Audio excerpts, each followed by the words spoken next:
Hey everyone, I'm Jeff Gibber, the President and Chief Strategist of True Voice Media. I'm also the host of Conversations, the True Voice Media podcast where I bring on fascinating people from all walks of life and pick their brains about social media, entrepreneurialism, success, and so much more. For around the next 30 minutes, I get to have a really interesting conversation. You should stick around and listen in. So without further delay, let's get started. This is episode 32B of Conversations. I'm here with a guest. You may have heard her voice before if you had listened to the original recording that we just lost because my computer crashed. So we are here on take 2 with Saba. Saba, please reintroduce yourself to the people who didn't hear the first one, but I did. Thanks, Jeff. Happy to be on the show. My name is Saba. Yes. I am the founder of iStream Social, and we are a social media marketing agency that helps businesses and brands with their social media. And we focus specifically a lot on live streaming content and how companies can reverse engineer their social presence by having live stream content available to their audience. I like your second one. This one was good. So for those listening, I am just kidding because Saba and I we were just like knee deep in the most awesome conversation, and my computer decided to freeze Saba's face and then go black screen of death with a gray box that said, "Screw you, you're not getting this first take." So we're on take 2. This is the magic of podcasting, and if you are out there ever thinking of doing a podcast, just keep in mind this can happen. Also, always check your audio. I'm hoping by the end of this that we have both of our audio. Don't jinx it, Jeff. So too. Don't jinx it, but maybe. Okay, so here's where I want to jump into because we got through a bunch of different topics, but I want to recover some ground, but I want to ask it to you in a different way. So You are relatively new at this. You, in terms of this as being your business, and you are in the live streaming space. You're really into it, and we talked a little bit about Periscope and Blab and Meerkat and how these are not the first iterations of live streaming, but how the technology infrastructure that we now have makes it a more ideal time to think about these technologies. And where I want to spend a little bit of time going back over it for the people listening is why this is going to stick. And before I let you answer that, I just want to put in that oftentimes I'm asked, how do I know, should I spend my time on Twitter? How do I know it's not a fad? Or should I spend my time on LinkedIn? How do I know that it won't be gone tomorrow? And what I typically answer to that is, it doesn't really matter because it's an opportunity now. So what are you going to do with that opportunity now? And don't worry about whether in 5 years it's still going to be providing value to you, because for right now you can get some value from it. You've gotten involved in live streaming as sort of the starting point. Why do you believe so fully in it, and do you think that this has legs, or is this just an opportunity for right now?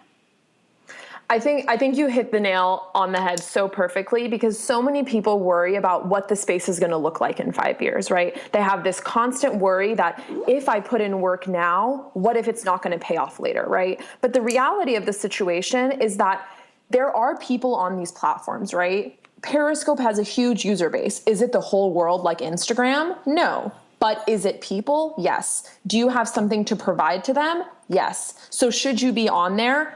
Not every day, but having a schedule and being on there, it's going to be effective for you, right? And so I think live streaming has legs and it's going to take off. And I think the main reason it's going to take off is because 3 years ago when Ustream and YouNow and all those Spreecast and those platforms were coming out, we didn't have this mobile technology of, FaceTiming regularly and Skyping on our phones, and streaming live video, right? But now we have these capabilities. And in addition, social channels have evolved, right? They have matured. And as we've seen them kind of evolve, we're seeing that Snapchat was sort of the bridge between visual content and stagnant content, right? So what I mean by that is that we were just used to kind of putting out content that was very, one-dimensional, right? And then all these platforms, Facebook, Instagram, Twitter, they introduce video.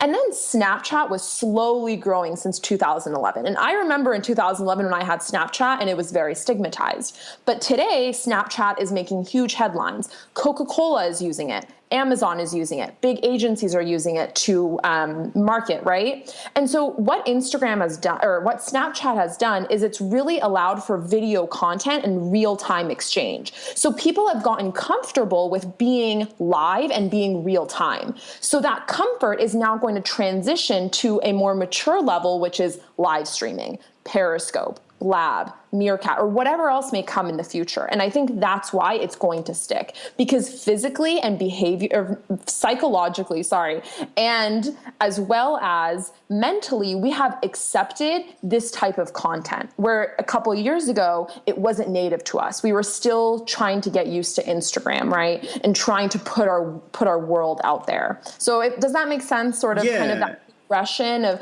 what kind of content you're putting out. So you brought up Snapchat, which I think is something that I'd love to play with a little bit because, your world being live streaming, I think Snapchat kind of blurs that line about whether or not it is live streaming. I mean, it's not a traditional definition of live streaming. It's not the Periscope. It's not the, Blab where you are watching in real time, but it is kind of giving you a snap of the moment a little bit in real time. And you always can turn on obviously the video chat feature. But, I want to talk a little bit about the thing about live streaming that I find draws people to it in a certain light is that this is happening now, right? So there's a certain ephemeral quality to it, and one of the things that drew people to Snapchat is this idea that it won't live on forever. I don't need my stupid, silly face selfie to live on forever. So do you see that we are moving in one direction or another in this real-time, real-life space where we're either moving towards capturing or fleeting content, or are they kind of coming together?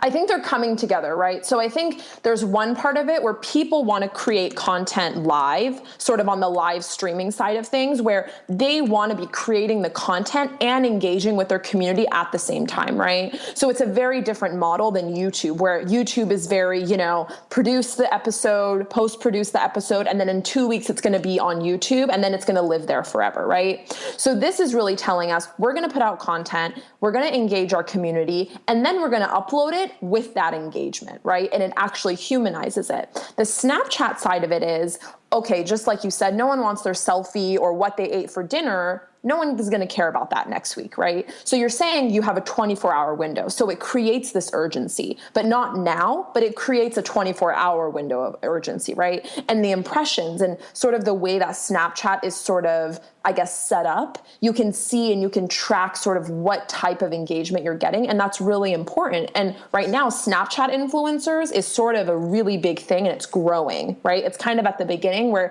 YouTube influencers were a couple years ago. And so these YouTube influencers, these Snapchat influencers are getting paid big money by brands to either take over an account or create story and create a storyline around their community. So you can see there's a shift, and they're kind of coming together to kind of become more powerful. So you spend so much of your time in this space. Obviously, you're looking to get clients. You're working with brands. You're obviously extremely excited about this stuff. You spend a lot of time thinking about it. You're watching the different platforms as they evolve. You're actually using the platforms. So obviously your enthusiasm, especially with somebody like me who's in the space as well, is it's infectious and it's exciting. But the brands that you're talking to, obviously if they knew how to do this, wouldn't be talking to you. How do you open the conversation for them in a way that's relatable and it ties back to the bottom line of what it means for them, as opposed to trying to get them to buy into the newest shiny thing? What's your pitch to the average business? Who are you generally talking to, and what do you say to them?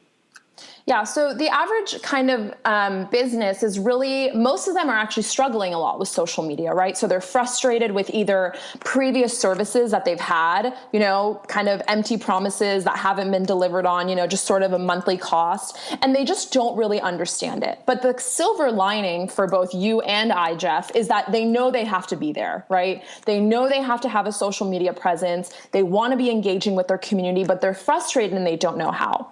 And that is where the perfect opportunity for live stream arrives. It's the fact that the space is not noisy, right? There's not every single brand like Instagram is not on live stream, right? Not every single brand is on Twitter. Not every single business is on Facebook. And so the opportunity really now, the opportunity of now, right, is that they can create a voice for themselves and they can really start leveraging that voice and then push their audience to the other platforms. And my analogy is really, even if you're a brand that has 0 followers, if you start doing live stream and Periscope and do a Blab show every week, you're going to start to get known. You're going to see those results, right? And if you're a big brand and you say, hey, you know what? we have huge social media, right? But we have a problem engaging and being really human, right? Like the Experions of the world, right? Credit scores and all these things that are just not cool to talk about, right? But they're coming on Blab and they're saying, we want to do a credit chat. We want to provide our community with value, right? So they are setting themselves apart. And there's something to be said for brands that are actually at the cutting edge of social kind of platforms and technology. They're actually just given credit for using them. And that in itself is kind of huge kudos, right? Because the millennials, that's what they want to see, right? If that random brand is on Snapchat, they're automatically a cool kid because they get the cool platform. And that's sort of the same thing with live streaming, right? If a brand like Sephora is using Periscope to show me the new line of lipstick that Kat Von D is going to be releasing, which is actually something that I watched on their Periscope channel, I'm going to become even more of a kind of fan of Sephora and what they're doing because they understand social. They understand the world that I live in. And that's how they're going to get me as a customer. So they're meeting you on platforms where you are spending time. The question then becomes, with all of these platforms as they emerge, you've got Blab, you've got Periscope, you've got Meerkat, you've got Ustream is still sticking around, you've got your Spreecast, you've got all these different platforms. How do you pick which one? How do you recommend to a brand which one then they should be using? Or are you just setting it up that at each event that they do, they've got 6 different iPhones and they're broadcasting one on Periscope, one on, I mean, when it first came out, Mashable was actually doing that they were doing all of their chats on both from South by. And, how do you advise the client on which one to pick and what's their long-term value of using it? Yeah. So the key is not to overwhelm your audience, right? You don't want to stretch your audience thin. And that's assuming that you have an audience on a live stream platform, right? So assuming that you do have an audience, you want to be very consistent and you want to have content that's really giving them information. It's not just about broadcasting, right? If you want to just broadcast something, you can just make a video about that, right? That doesn't need to be live streamed. You want to live stream something that the audience can engage and you can answer questions and you can actually provide value, right? You can start a show on Blab around whatever content your business is around and actually create a community around that, right? So if you have a new book that you guys are launching or a new product you guys are launching, you'll have a community to pitch to. And that's really the way you should look at live stream, like any other channel, right? You shouldn't just drown yourself in it, right? Because then you're just too present, right? And then all of a sudden it's overwhelming. But you also want to be very intentional, and that goes a long way because it shows your audience that you are planning, and planning means that you've put in resources and that you're taking the platform seriously, and they should engage with you in a way that is actually going to benefit the both of you. Got it. So are you, how do you feel about Facebook's live streaming platform and what the impact that'll have on the space? I think it's a smart move for Facebook, right? Facebook is very, very business savvy. So it makes sense that they have the live streaming capabilities, but at the same time, it's very exclusive, right? And Facebook is very good at doing that, treating kind of their MVPs in a really great way. And so it's only for verified users. And if you're verified, you probably already have an audience, right? So you're not really frustrated with your social presence or your brand equity. So it's there for the people that are kind of at the top. But what about everyone else, right? And so the other platforms, such as Periscope and Blab, they're really for the other people that don't have that brand equity, but they want to get to that level. Do you think Meerkat is dead? Because, we've been talking about this just because, and the reason I ask is that, one, I don't hear anything about it anymore. I read articles about after all of that hype at South by, they actually never cracked the top 200 in downloads on iTunes. And in this conversation, you haven't mentioned them really except when you're naming all of them at once. When you're talking about, you're bringing up Periscope and Blab more than anything. Do you see their future as being kind of limited? I think that their future is very niche. And I say that because I have spoken to their prior community manager. I was very kind of involved with what they were doing in the beginning, and they did a really good job building their community and bringing YouTube influencers. And they have a really great partnership with GoPro so that you can actually stream a lot of your live stream on certain GoPro products. So I think they're kind of going into this certain niche of audience that might not be mainstream. So if you are like an extreme sports brand, maybe Meerkat is the platform for you because your audience wants to watch things that are a little bit more risque on the platform in terms of like how the video content is being delivered, right? Like through a GoPro product, right? Or device. But in terms of the bigger picture, they have great investors, like Gary Vaynerchuk is an investor, which is why it created a lot of buzz at South by Southwest, right? But obviously, because Periscope is owned by Twitter and, they're kind of under that umbrella and they sort of have that name to guide them, I think that Periscope is actually, in numbers, it is ahead. And I think it's going to be able to grow and it's on its way to a more positive trajectory than Meerkat is. Okay. But I don't want to say it's dead. I think it has its own place, just like YouNow has its own place with, I think YouNow's demographic is 12 to 18 or something like that, Mm-hmm. Okay. So so this is the space that you play in. You spend a lot of time thinking about it. You spend a lot of time doing it, advising clients. Have you come upon any exceptions? Meaning, have you found any businesses where you're like, whoa, just stay away from the live streaming space? Because I immediately can think of some of my clients who would be terrified of going on a live stream for any number of reasons. What's your experience been as far as, being able to say these are the best kind of brands for live stream versus these are the kind that should probably really strongly consider it? Yeah. So I think any brand that is selling to a consumer, they should be able to get on live stream. And when I say that, we're all thinking of the retail stores and the cool products and the gadgets, but I'm talking about like health insurance, right? Something where they would be like, how do I do that, right? And in reality, it would be difficult because they have to actually have someone that has enough personality that can deliver the message, right? I think the ones that wouldn't qualify to be on live stream are more of the B2B businesses that are in a little bit more of sort of a sensitive space, right? So they can't really talk about what they're doing, right? Like, is the FBI and the CIA and the DOD going to be on live stream? Like, probably not, right? And so there's companies like that where they're like big corporate consulting firms like Deloitte and, bigger companies that I think don't have an opportunity, right? But I think even a company like Morgan Stanley can provide value in the space. It's just a matter of whether the ROI long term is going to be worth it for them and they want to put the resources in. But I think there's a place for the companies that can't use live stream, but I think it's very, very limited. So I would just to push back on you a little bit on it because I think I want to play with it a little bit because I think we can define it a little bit more clearly where the live streaming kind of hotspot is. Because I had asked this question because what I'm thinking is I don't think it's necessarily a B2C or B2B so much as it's a regulated issue. So when you brought up healthcare, the first thing I thought was, well, yeah, if you're answering questions on like how to do some things and you stay on message, yeah, sure, you want somebody with personality, but at the same time, you're then dealing with what if they say the wrong thing? Because there are a number of different things in healthcare, finance, law, any of those spaces where if you were to go a little bit out of bounds, you could be subject to some pretty stiff fines, even if it's only in the live streaming space and even if it isn't recorded and re-released on YouTube or anything. Even just having that the one time, you could face some pretty stiff penalties. So I think it's possibly that the regulated spaces are some of the areas where live streaming might be more important. That being said, as somebody in the live streaming space, let's hear some ideas for how they actually could.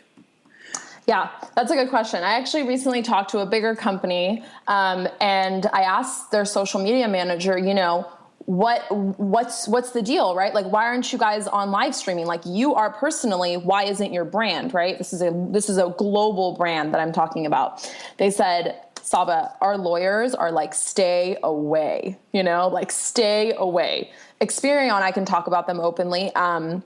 He can't actually stream from their headquarters because there's so many firewalls, right? So they go to Starbucks. And so I think the creative ways are just being really responsible with the information, right? So you're just providing education.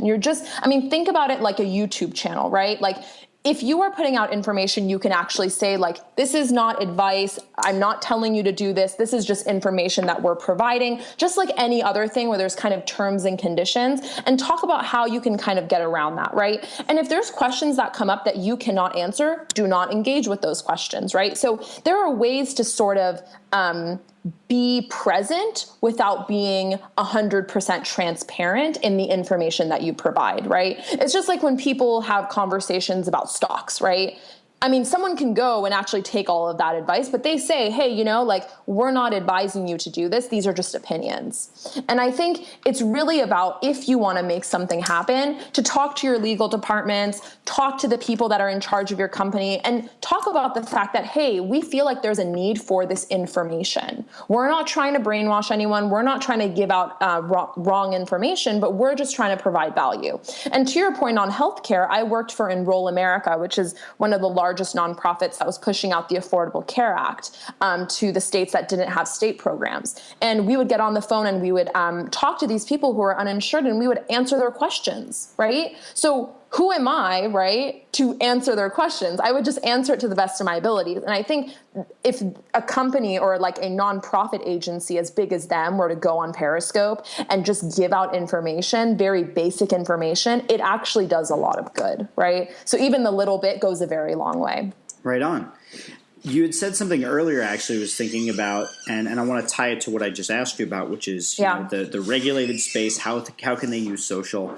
And you had mentioned that you can use live streaming sort of as your central point to drive people to your other social channels to kind of help build your networking community in other places.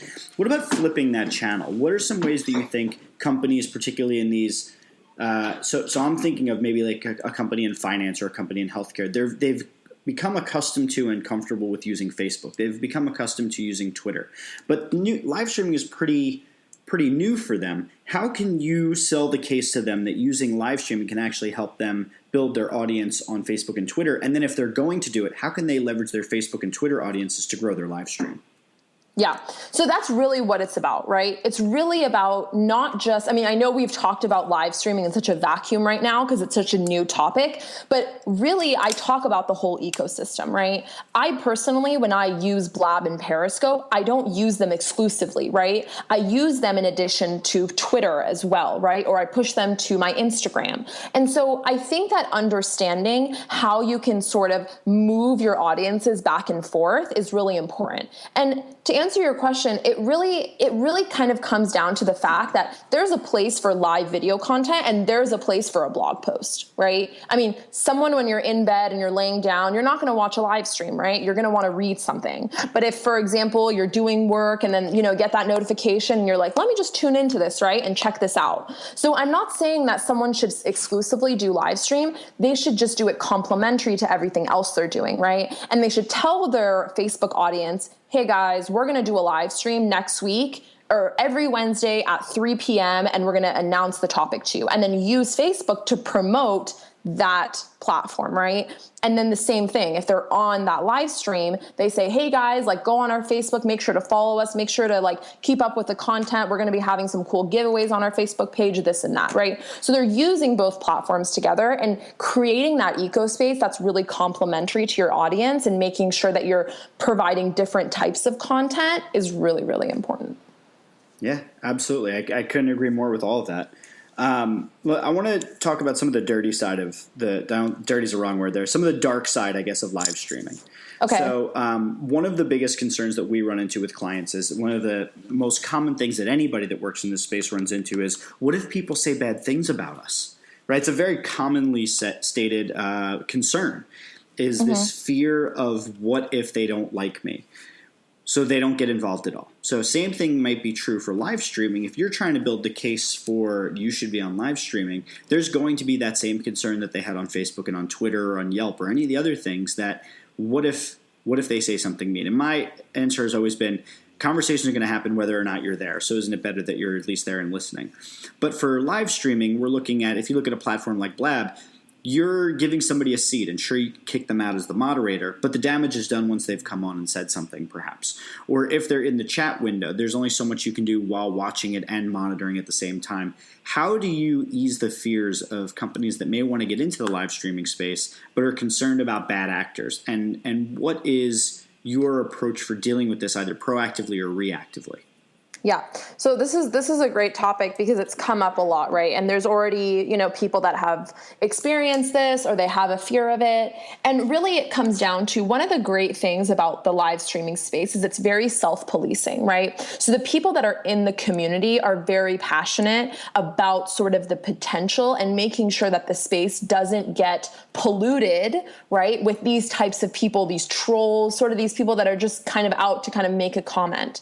And really the way to kind of combat it or basically kind of address it is, I think, to make sure that if there's something that someone says, for you to either engage with it in a way that is consistent and aligns with your brand, or you're a little bit more scripted with the way that you're going to engage, right? So there's some blabs where they don't let random audience members in, right? They have sort of people that they're wanting to come in and you kind of have to get screened before, right? During the Periscope, it's the same thing, right? So if you are a successful business, you have a whole audience, probably like 85% of the people that want to listen to you because they want to support you, right? There's maybe that 1 or 2% that want to come and say something. And the reality is they're not going to ruin your brand, right? They're just not going to. Actually, the opposite's going to happen.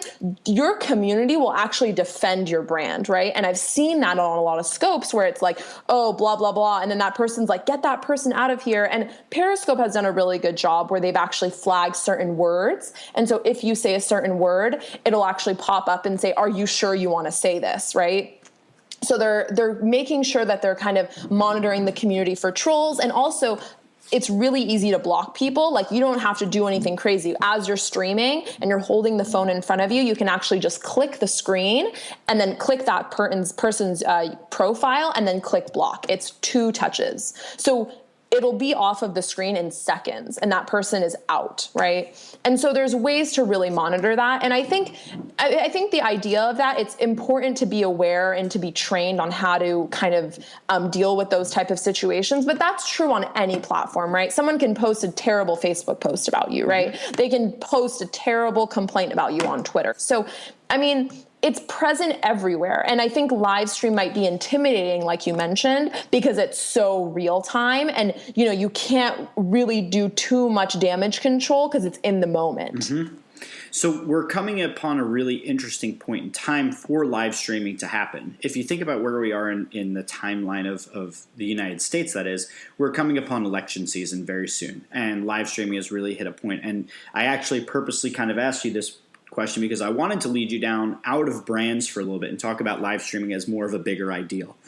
Mm-hmm. One of the areas where you see the most bad actors, or at least the biggest and nastiest conversations where people just go back and forth and the vitriol is just disgusting. It is hard to even watch, is in political conversations. If you are on Facebook and you dare drop into the comments, or if you go on YouTube and see anything about a gun debate, like it just gets really ugly really quickly. And now we have this new tool, live streaming, where in real time you can completely abuse one another in one of the worst possible ways. Do you think that I guess the nastiness that comes out in the other social networks, one, do you think that politicians are going to be moving towards live stream as one of their channels, maybe doing a town hall on Blab, or maybe doing a live stream of one of their events on Periscope and taking questions? Or do you think that's going to be the sort of thing that for now they might stay away from? Do you think, how Obama's campaign in 2008 really leveraged these new technologies, and then even more so in 2012, really leveraged these technologies to make headway and figure out where they should be spending time? Do you think live streaming is going to play an important part there? I think it's going to be a huge part in the political campaign that's coming up. And there's 2 reasons, right? So Donald Trump is already periscoping, right? And we all know Donald Trump, he comes from a business background. He understands having fans. He loves publicity, whether it's for something that he negatively said or whether it was positively. He just wants to be on TV talking, right? So he is constantly periscoping every time that he is speaking somewhere, right? And who is he reaching? Someone like me, right? And why is he up in the polls? For that exact reason. When the Democratic election happened, they were interviewing Donald Trump. I don't understand that, right? But that's how popular he is, right? He is all over Twitter, right? He is all over social media. And I think that this fear of being a politician and getting pushback, that's natural, right? That's what their career has been. So if there's an opportunity cost of I think there is more advantage to being on live streaming platforms and taking some of those harder questions and being able to combat them and actually getting a good return in terms of election numbers going up and things like that. I think it's worth it for them. And I think that just like you mentioned, Obama in 2008 and again in 2012, he was able to leverage social media. I think this is sort of the next level social media. Interesting. Next level social media. I think that makes all the other social media platforms feel bad when you say that. I know. I love Instagram and Facebook and Snapchat and Twitter all the same. There we go. Yes, Twitter. Let me ask you a couple questions about, you fell in love with this space, and it's still a relatively new space in terms of its recent popularity. It's been around for a while, but, again, you said that the space is now better supportive of it from a technology perspective and promoting it, et cetera. What's missing in the space? What do you really want to see come of the live streaming space? Where do you, as a professional that advises their companies, where do you find friction, slowdowns, barriers where you want to be able to break through? What would you like to see more of in this space? Yeah. So there's two main things. One is better content, right? And the content is not there yet, right? So every channel that's new, there's a lot of people who are just testing it out. There's some people that are going all in. I just actually got a notification for Sephora doing something at their HQ. So there's a huge gap in content, right? So all of the marketing and the business and the Mashables and the Verges of the world are on these platforms, right? But what about all the different other categories, right? The car enthusiasts, the airplane enthusiasts, the card collectors, the poker players, right? Like, where is the content for them? And so once you have a diversified pool of content, that's when you're going to see the masses, right? So Instagram was first for those like hipster photographers that were trying to get cool filters. And then all of a sudden, like your mom and your grandma were there because there was stuff for them to look at, right? So there's a content, I wouldn't say it's a barrier. I just think there's a lack of because of sort of the infancy of the space. The other one is discoverability, right? So Periscope doesn't have a good way for you, Jeff, to find what you want to watch. Unless you're kind of pulling that list from your Twitter list, but maybe like you don't want to listen to social media and marketing. Maybe you want a Puma enthusiast. How are you going to find that Puma enthusiast, right? And so there's huge discoverability problem. And I mean, right now you could probably just go on Twitter and try to find it using a hashtag and doing like a Periscope and, pairing keywords, right? But that's assuming that person was smart enough to hashtag whatever topic they were talking about, right? So I think those are the two areas that I see kind of the most growth in. And the third one is really education on how to use these platforms, right? And I'm not trying to like toot my own horn or like say I'm amazing, but I think just understanding how to use the platform correctly elevates the platform, right? So the person who figured out how to use their business Facebook page, they set the precedent, and then it like almost flagged Facebook and said, oh, we got to make sure that these businesses want to stay on our platform, right? Instagram, same thing. First, it was just like, oh yeah, trending, hashtags, Insta love, Insta good, right? And then all of a sudden it was like, whoa, people are marketing. We got to create trending topics, right? We got to do all this stuff. And I think the same thing needs to happen for live stream, where there needs to be people that are becoming influencers that are teaching people how to use the platform correctly, because that's the only way that it's going to be able to actually create really quality content that's going to be consumable. Got it. All fair points. Yeah. Actually, fun fact that you probably don't know is I started my Twitter in February this year. Wow.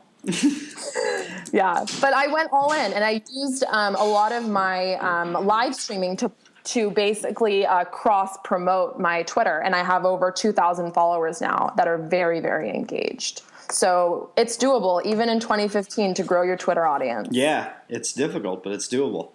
It's doable. Is there anything? This actually just occurred to me, but are there any live audio streaming platforms? Because I only know of podcasts, which are like you record them and then you publish them. But are there any live audio streaming? And if there are not, let's pretend that there are or not. I don't know. You tell me. But is that a space that you could see being popular, given how popular podcasting has become? I don't know of any platforms. There might be that I'm just not aware of.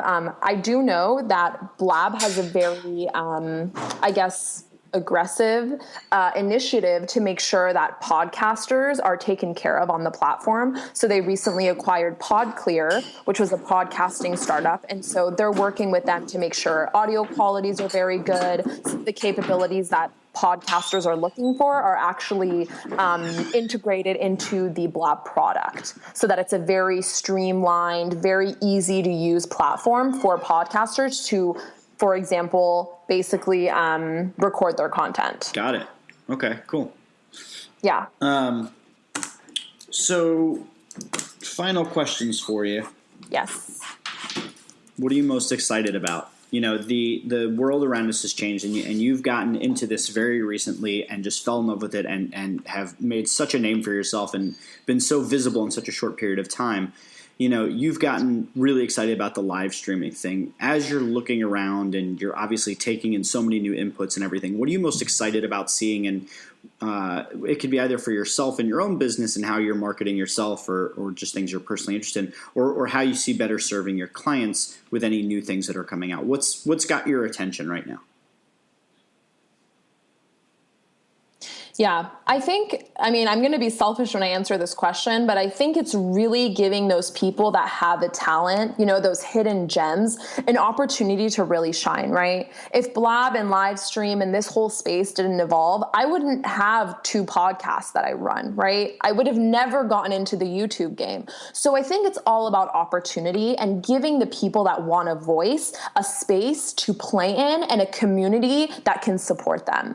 And I think that's what excites me the most, right? Who are the people that are working on amazing projects that no one knows about, right? And if someone invites them to Blab and they start talking about it, they meet someone that they can get connected to and make whatever project they are working on come true, right? Or someone that's looking for a job. I know Carlos Gill has done a few segments on people who are looking for a job and reverse engineering that whole process and hacking it and saying, hey, I'm a candidate looking for a job and I'm going to invite 3 people who are hiring to interview me on Blab, right? So the different sort of functions and just the new opportunities that this new social media channel is going to be presenting for people, because that's ultimately what every social media platform that is a big player in the space has done, right? Facebook allowed companies to become really big and have huge fans, and in return for them to have ROI, right? Instagram has created a whole new category of work for these Instagram influencers, right? This is their career. It's created a whole new job market. And I think live stream is presenting that exact same opportunity, and we're in a really, really exciting time. Saba, I love your enthusiasm and I love your face.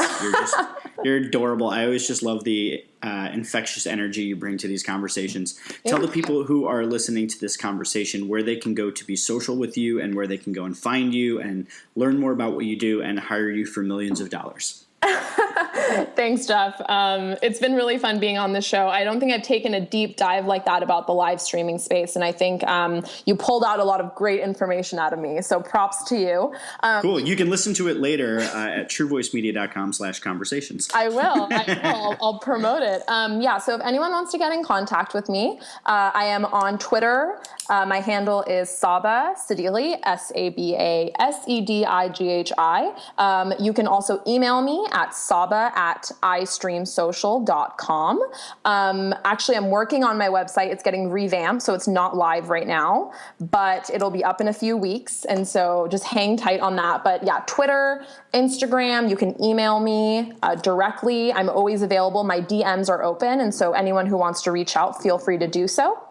Shameless plug. I do 2 shows on Blab every week. One is Tech Lunch, which I co-host with 2 other individuals, and we go over tech news. And then Social 545, where we had Jeff as our guest a few weeks ago. That's every Thursday at 5:45 p.m., where we talk about social media. So you can also come engage with me live.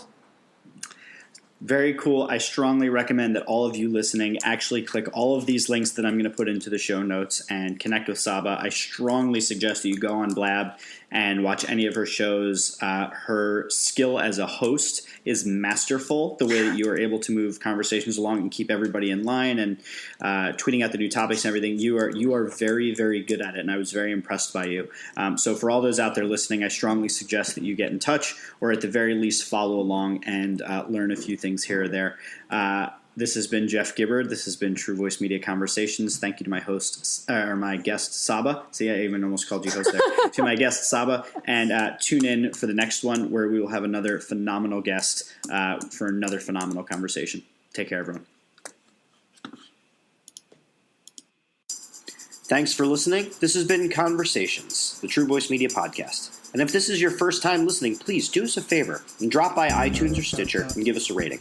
Tell us what you love about the show and what we can do to improve the show.